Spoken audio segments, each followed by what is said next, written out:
அன்பும் அறமும் கொண்ட தமிழ் நெஞ்சங்களுக்கு என் நெஞ்சம் நிறைந்த அன்புகளோடு இன்னைக்கு நம்ம பார்க்க போற விஷயம் என்ன அப்படின்னு பார்த்தீங்க அப்படின்னா, நம்ம எதுக்கு கொட்டாவி விடுறோம் அப்படின்றத பத்தி தாங்க பார்க்க போறோம்.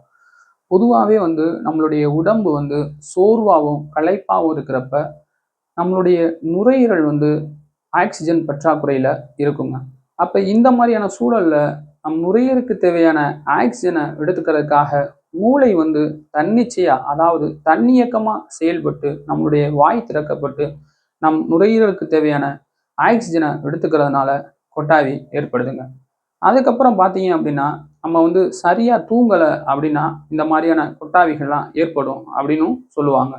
அதுக்கப்புறம் என்னன்னு பார்த்தீங்க அப்படின்னா, நம்ம நேரங்கள சரியா பயன்படுத்தாம, அங்கிட்டு இங்கிட்டு உலாத்திக்கிட்டு, நம்ம ஒரு சலிப்பு தன்மையில இருக்கிறப்ப, இந்த மாதிரியான சலிப்பு நேரங்கள்ல நமக்கு கொட்டாவி ஏற்படும். அதுக்கப்புறம் கவனமின்மையா இருக்கிற சூழல்ல, அதாவது இந்த சலிப்பு நேரமும், இந்த கவனமின்மையும் எத குறிக்கும் அப்படின்னா, நம்மளுடைய மூளையினுடைய ஆக்டிவிட்டி, நம்மளுடைய மூளையினுடைய செயல்பாடுகள் கம்மியா இருக்கிறப்ப, நமக்கு இந்த மாதிரியான கொட்டாவிகள்லாம் வரும் அப்படின்னு சொல்லி விஞ்ஞானிகள் சொல்றாங்க. இந்த மாதிரியான கொட்டாவி விடுறதுக்கு பலவிதமான காரணங்கள சொல்றாங்க.